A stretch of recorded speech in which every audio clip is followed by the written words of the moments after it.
C'est à nous de changer. Je pense que l'idée là, c'est pas de convaincre les téléspectateurs de revenir à la télé, c'est à la télé de s'adapter aux nouvelles consommations. La baseline de BFM Business, c'est la France a tout pour réussir. Et je trouve que cette baseline, c'est pas moi qui l'ai choisie, donc je suis très à l'aise de le dire, je trouve que cette baseline est super. La France a tout pour réussir, ça veut dire quelque chose. Ce qui m'intéresse plutôt, c'est les personnalités qui vont apporter quelque chose et qui vont changer un peu le point de vue du consommateur. Il faut qu'on soit hyper rigoureux, authentique et trouver des sujets que les autres n'ont pas traités. Voilà.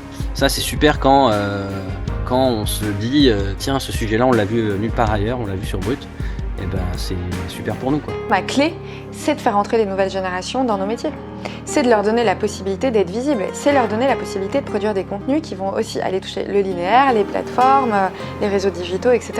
C'est-à-dire que si ma génération, si la génération d'avant moi, parce qu'il y a des plus vieux que moi dans ta vie, ne décide pas à un moment donné d'ouvrir les portes à cette nouvelle génération, bah, je vous le signe, demain on sera les grands-parents du contenu, quoi. C'est très difficile de définir la culture parce qu'on peut dire que c'est un domaine plus un autre. Et c'est une façon de réfléchir et de se poser dans le monde par rapport aux autres. La curiosité, quand j'étais président d'Arte, on disait qu'on avait pris pour slogan « Vivons curieux ».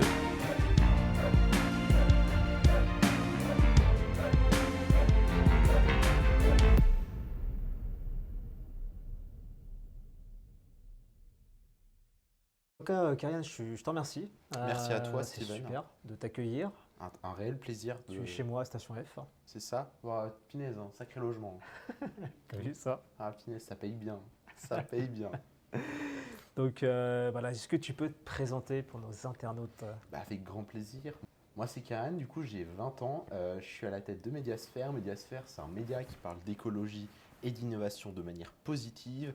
Là, on va fêter les 6 mois du bébé. Déjà. On est bientôt 100 000, on a un petit peu plus de... Ah, c'est énorme. Ouais, on est entre 70 et 100 000 personnes, toutes plateformes confondues, donc ça va assez vite. Les gens ont l'air de plutôt bien aimer, donc c'est super chouette, quoi. Incroyable.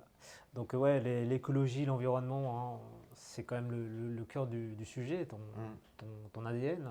Totalement.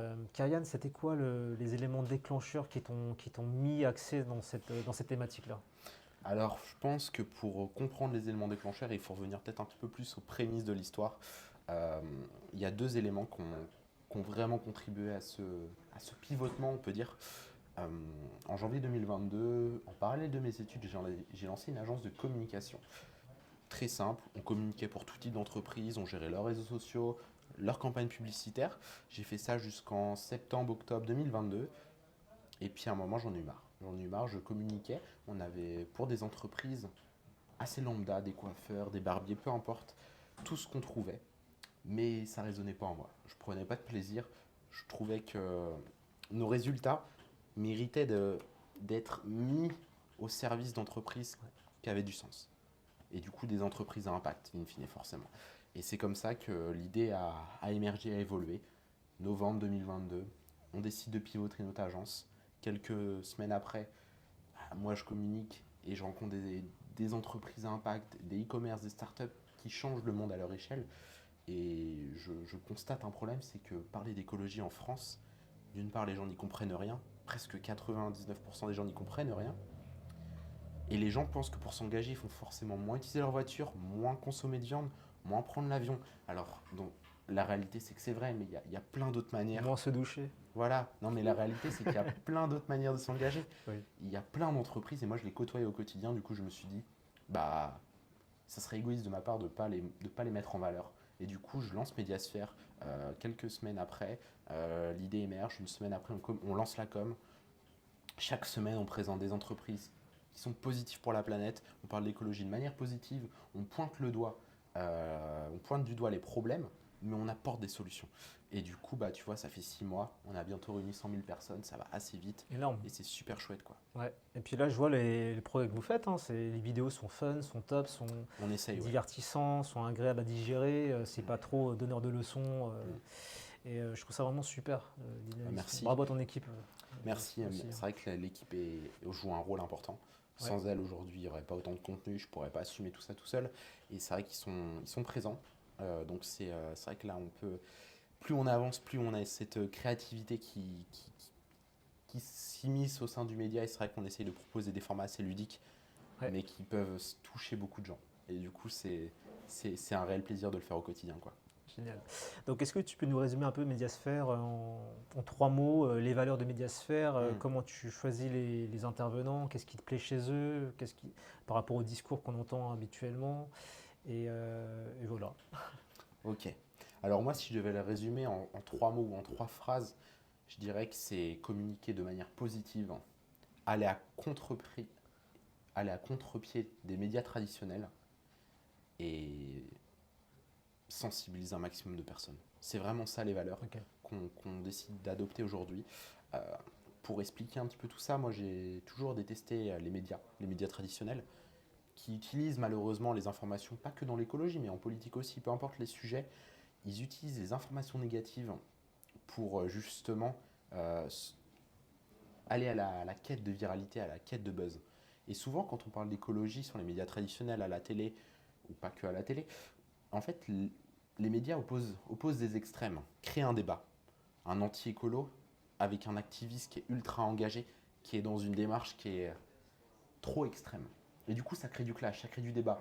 Et du coup, après, on a cette image de l'écologie comme une secte fermée, un petit peu comme des Illuminati, si je dois vraiment comparer ça. Mais ça devrait pas en fait. L'écologie aujourd'hui, c'est pas un mouvement, ça devrait être tout simplement ça devrait même pas être une question. Ça devrait être ancré dans nos modes de pensée, dans nos modes de vie. Parce que tout ce qu'on fait aujourd'hui, ça a forcément un impact sur notre planète. Donc pourquoi est-ce qu'on doit communiquer maintenant au travers de ça? C'est qu'il y a eu un problème. Un jour, il y a eu un problème, on a été... la mondialisation, l'industrialisation massive dans les années 1800-1900 a contribué justement à cet oubli de cette valeur qui était nécessaire. Et c'est pour ça qu'aujourd'hui, il est important de le remettre sur le devant de la scène et d'en communiquer de manière positive, justement, et prendre le contre-pied des médias traditionnels. Parce que aller chercher de la viralité, du buzz, en parlant d'action positive, en parlant d'écologie de manière positive, c'est possible, on le fait. On touche, tout cumulé, on touche entre 4 millions et 5,5 millions de personnes chaque mois, depuis la création du média. Énorme. Donc, comme quoi c'est possible. Et c'est vraiment ce qu'on veut démocratiser, mettre en avant le plus possible. Comme tout à l'heure, je te disais, c'est quoi la définition pour toi d'un écolo? Est-ce que tu es écolo? Moi, je ne me considère pas comme écolo et je ne veux pas me considérer comme écolo. Parce que pour moi, ça ne doit pas être une définition, ça ne doit pas être un mouvement. En fait, on est avant tout des humains. Et être écolo, c'est qu'on ramène en fait...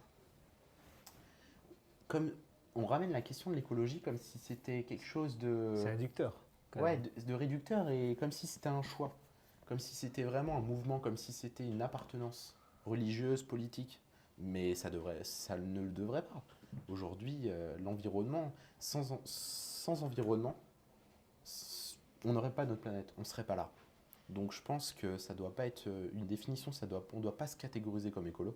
On doit juste essayer de s'engager au maximum, de réduire sa consommation et je pense de consommer et d'agir d'une manière meilleure que la veille, quoi, tout simplement. J'ai parlé de solutions. Est-ce que tu as des exemples de solutions dans lesquelles tu as fait face, que tu as observé, Totalement. que tu as constaté? Complètement. Il y a de magnifiques solutions, ne serait-ce que pour préserver nos océans, qui aujourd'hui sont un puits de carbone absolument immense pour nos planètes. Sans nos océans, l'atmosphère ne serait pas le même, il ne serait pas autant régulé.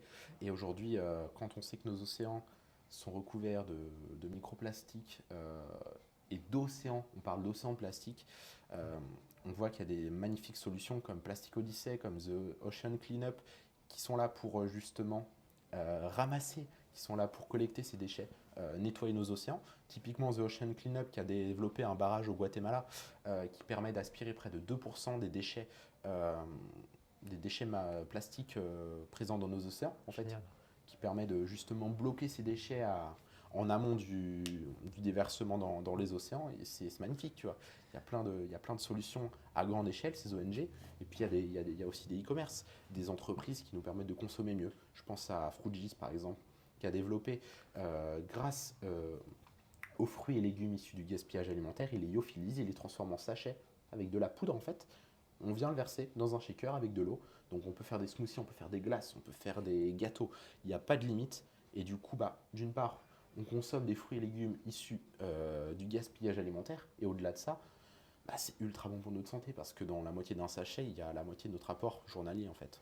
Et donc on consomme mieux pour nous et pour notre planète. Toi-même, est-ce que tu es végétarien, vegan?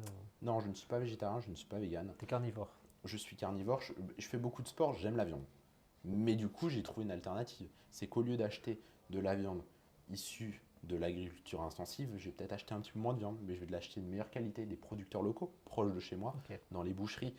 Même si des fois, la boucherie, ça peut être aussi issu de l'agriculture intensive, mais j'essaye de faire attention à ça. Je diminue quand même ma consommation de viande, mais je préfère consommer de meilleure qualité.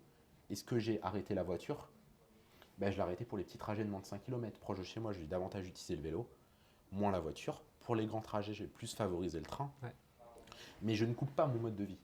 Je l'adapte et j'essaye de réduire mon empreinte sur l'environnement au maximum à mon échelle. Génial. Et c'est ce qu'on devrait tous faire. Ouais. C'est quoi l'ambition? Alors, peut-être tu ne veux pas le dire, mais de ton média. Vers quoi, vers où tu voudrais qu'il atteigne comme niveau? Comme niveau en termes de chiffres, il n'y a pas de chiffre à donner. Tu n'es pas dans les chiffres, toi? Ouais, non, c'est pas toucher X millions de personnes. L'impact? Pour moi, à partir où. Ouais, l'impact d'une part, mais à partir où déjà je sensibilisais une personne, pour moi, j'avais tout gagné. Mais oui, forcément, dans les mois à venir, dans les années à venir, on va toucher de plus en plus de personnes, des millions, des dizaines de millions. Et ça peut être vraiment fou. Ça va être incroyable. Et là-dessus, c'est vrai que c'est une fierté aussi.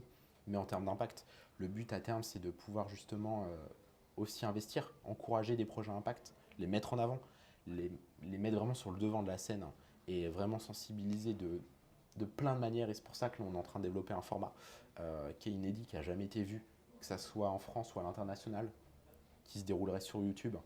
Donc ça serait super intéressant pour sensibiliser vraiment en masse sur un format beaucoup plus long et pour éduquer les gens, tout simplement. On va garder la surprise. C'est ça, j'en parle pas trop parce que faut garder un peu le suspense. C'est top. Question que j'aime beaucoup poser, plus personnelle d'ailleurs. Quelles sont les personnes que tu aimerais remercier qui ont fait de toi ce que tu es? Si je devais remercier les personnes qui ont fait que j'en suis là aujourd'hui, je pense que d'une part, il y a mes parents. Mes parents d'une part parce que sans eux, si je n'avais pas eu cette éducation, aujourd'hui, je ne serais pas lancé où j'en suis. Les personnes qui m'ont fait confiance au départ, qui m'ont permis de rentrer dans le monde de l'entrepreneuriat, qui m'ont permis d'ouvrir mon esprit, me développer et du coup croire en mes projets. Donc je pense à elles et elles savent qui elles sont. Donc je pense que là-dessus, ça serait cette personne-là que je remercierais. Et c'est peut-être arrogant, mais je me remercierais moi aussi d'avoir cru en mes projets, d'avoir continué, d'avoir persévéré parce que j'ai 20 ans, certes, mais du coup, c'est à la fois un avantage. C'est une grande force, moi je l'utilise comme une force, mais pour certaines personnes, ça peut être un inconvénient. Parce que tu as 20 ans, tu connais rien à la vie. C'est ce qu'on pense. Mais il faut foncer, croire en ses projets. Et puis, si toi, tu y crois, ce que tu peux matérialiser dans ta tête, tu peux le tenir entre tes mains. Génial. En plus, tu as répondu à la prochaine question, donc ça c'est super. C'est vrai? Ouais. C'était un message pour les jeunes, celles et ceux qui veulent se lancer, comme toi, dans des projets. Je pense qu'il faut, comme le dit Jean-Claude Van Damme, il faut arrêter d'écouter les bruits du monde. J'adore cette phrase. Il le dit très très bien, mais c'est la réalité. Aujourd'hui, on ne va pas partir sur le sujet de la scolarité et des études, mais aujourd'hui on est conditionné dans notre système scolaire à aller vers tel ou tel secteur. Et on n'est malheureusement pas encouragé ou pas conditionné à développer sa créativité et à développer ses projets. Et je pense qu'il faut tendre vers ce segment. Si tu as une idée, teste, tu n'as rien à perdre. Peut-être de l'argent, peut-être du temps. Mais l'argent, ça revient. Le temps ne revient pas. Mais il vaut mieux avoir des remords que des regrets. Ouais, c'est bien dit. En tout cas, Kyrian, je te remercie vraiment infiniment pour ton partage. Et puis on va tous te suivre, encore et encore. J'ai hâte de revenir et et de montrer l'évolution de tout ce qu'on fait. Donc j'espère que ça peut inspirer des gens, que ça va en aider. Si on peut améliorer la santé de notre planète, c'est vraiment ça le but, quoi. Ouais. En tout cas, bravo. Bravo pour tout ce que tu fais, toi et ton équipe. Merci à toi, merci. Bravo à toi pour ce que tu fais, c'est exceptionnel. Suivez Steven, parce que aujourd'hui, il y a personne qui fait ce que tu fais et c'est très très inspirant. Donc merci à toi.